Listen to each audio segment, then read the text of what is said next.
We were sitting in church one day and listening to Pastor Andy Goulet speak from Red Frogs, and he was speaking to us about using what God's placed in our hands, and this really inspired us, and it made us think what can we do, what's God placed in our hands and what can we use for him. And we didn't have much. We were in high school at the time, and all we had was a desire and a want for God to use us.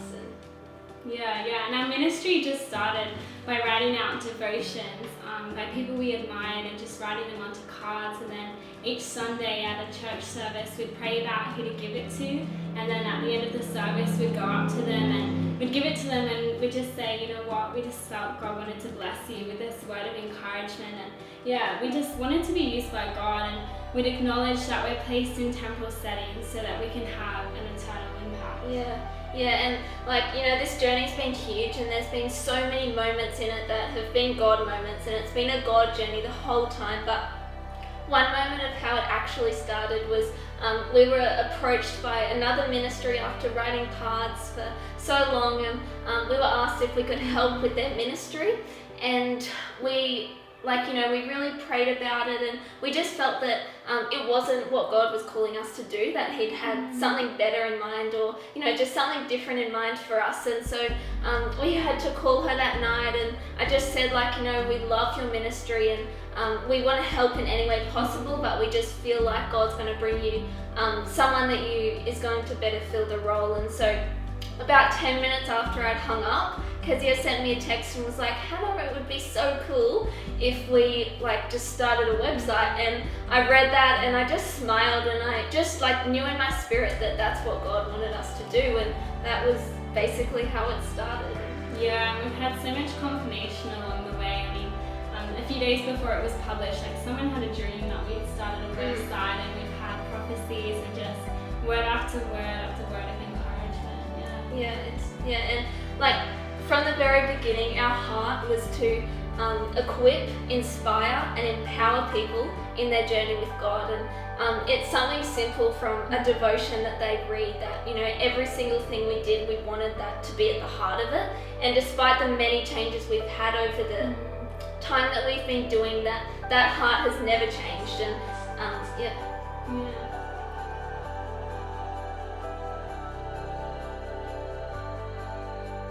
Forever Love for me has been a journey of growth, of blessing, and of understanding more about the heart of who God is. And I guess for me, I've taken more of a role in the creative side of things, so the Instagram and the Facebook page and the website design, and creating pictures in which can accurately represent the heart of a devotion which someone has written. And it's definitely had its challenges, and I found myself some days when I'm trying to make a picture, I'm just sitting there for over an hour just trying to make it work, and I just feel like I can't do it, and I felt so inadequate at times. But I guess through that I've learned not to dwell on the skills and the talents that I don't have, but rather recognize the ones I do have and just surrender them to God, and just trust that he'd really guide me in knowing how to use them. And I love the story of Peter as he walks out of the boat and walks on the water towards Jesus. And I was reminded of this story just a few months ago, and God gave me these lyrics, and they were, I'll get out of the boat, away from the water's edge, and I will walk step by step.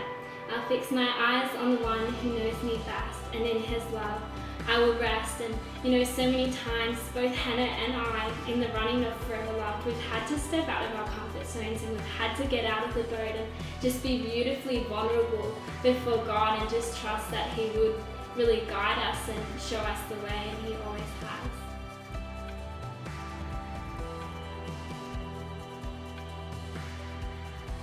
I've been so blessed by the journey of Forever Loved, and I've learned so many things. And my main role in Forever Loved is to put up the website each morning and to encourage our writers in handing their devotions in, and just collaborating with Kezia as to what God wants for Forever Loved. And I've learnt a lot through this journey, and I've been really inspired to see how God works. And I guess a story in the Bible that reminds me of my journey is the story of Zacchaeus. And it's kind of a random story to choose, but I guess the two parts that I've learned from that story is the first of being like a Zacchaeus. You know, he was short, he couldn't see God, and he could have just stayed there and, you know, hoped that Jesus came to him, but he didn't. He stepped out and he climbed up the tree to get the best view of Jesus. And for me, that's been me in seeking him and trying to ask God, what do you want from me? What do you want for Forever Loved? And that's been a real beautiful journey for me. It's been hard at times, but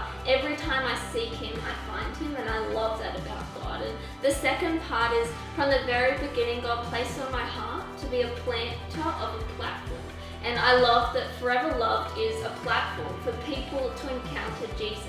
Just like Zacchaeus needed that tree to encounter Jesus, Forever Loved is really a place for people to encounter Jesus. And you know, in the Bible, they didn't mention the name of the person that planted that tree. His name isn't engraved on the tree, but it's there, and God knew it was going to be there for Zacchaeus. And you know, in the writers, making sure they hand their devotions in the readers, just giving them a daily devotion for them to read, and you know, just seeing how God works all things together, and just seeing that the power of planting seeds and letting God grow them. Yeah, we've had to constantly reevaluate, you know, the vision and the outworking of the vision and what's realistic to be able to maintain whilst we're at school, and whilst keeping a balanced life. And so we've just had to constantly seek God and seek his direction in that. Yeah, and part of the seeking has been like trying to find the right people to surround us, and it's been incredible to just see God's goodness. And when I step back and look at the people we've been surrounded by, I'm just in awe of how God works all this together for good. And I guess something I've learned through this, and Kezia has too, is that God is just a God of purpose, and that every single time he's brought someone alongside us, they've been there for a purpose. And I just love reading the devotions when we get them. It's just amazing what, you know, they've written, and it's not something I could write, because it just shows that they've sought God for it. And every single devotion is so different because all the people are different, but they're there for a reason and a purpose, and we need them there. And it's just awesome to see their commitment to Forever Loved. And as well as the writers, we've also had like my mum, who's edited every single devotion, and that's not something we could do. And it's just been amazing to have her. And when we first started it, we didn't have the finances or anything like that, but we had incredible friends that blessed us with money to get this started. And it's incredible to see where we are now, and just see and look back at all the people that have blessed us and touched us, and we're so grateful for that, and we're so grateful that God's blessed us with those people. It's definitely been a journey, and it's definitely a journey we're still going on.